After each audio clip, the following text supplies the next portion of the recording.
Okay, so it's history time. You know how, like, everyone likes to say that the Europeans stopped the transatlantic slave trade out of the goodness of their hearts? Well, it's not altogether true, okay?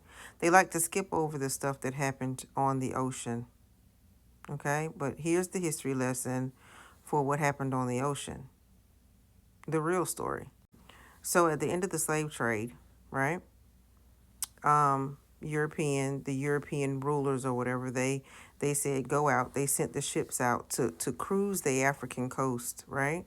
For it to stop the human cargo ships or the transport of slaves from the African coast to the American coast.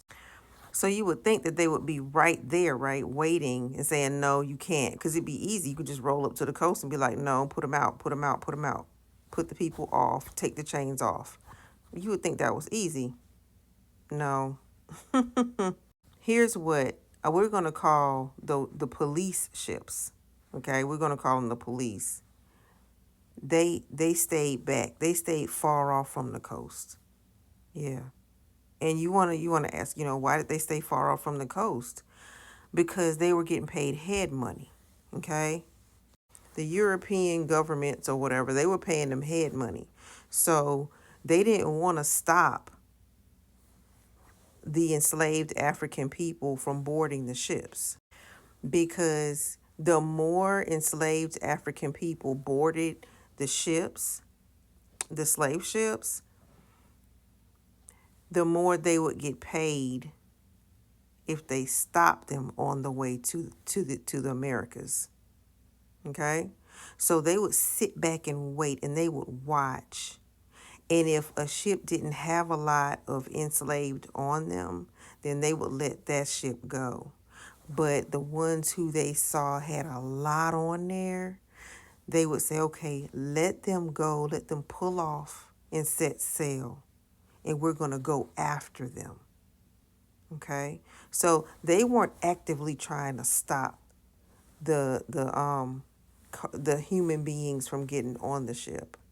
No, no. They were out for the head money. That's the only reason why they would stop the ships, is because they were getting paid head money to do it.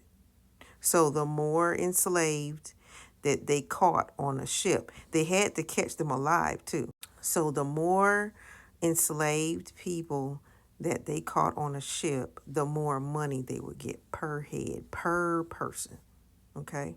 So they would let the slave ship go off, and then they say, okay, they got a lot. That ship has a lot of them. Let's go get them, right? Let's go get them. Let's go get, quote unquote, paid.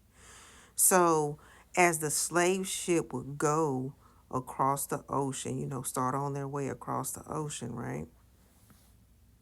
The police ship would follow close behind, right? Or far enough behind. And then they would catch up on them. As soon as the captain of the slave ship would see the quote unquote police ship, they would start dumping enslaved bodies overboard. They would start with weights on them, weights and chains, they would dump them overboard, ensuring that they drowned. Not only that, do you know what a water cask is?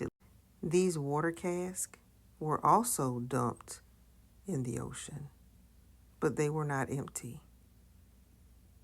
No, they were filled with the living bodies of the captured, enslaved African. And they would roll them off the ship into the water.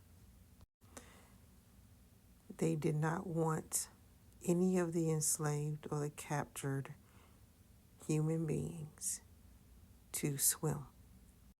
They wanted them at the bottom of the ocean. They did not want the caught enslaved, to tell, quote unquote. So they drowned them. And whoever didn't make it to the bottom of the ocean, there was blood on top of the water. You say, where'd the blood come from? Sharks. Sometimes the police ship would just follow the trail of blood. So yeah, if you don't believe me, look up head money. Head money in the slave trade. Look it up. So that's another part of history that they want to hide. But my forefathers deserve better than that. And as long as I can talk about it, I'm going to talk about it. No more whitewashed history. No more trying to cover it up. The ocean is a grave.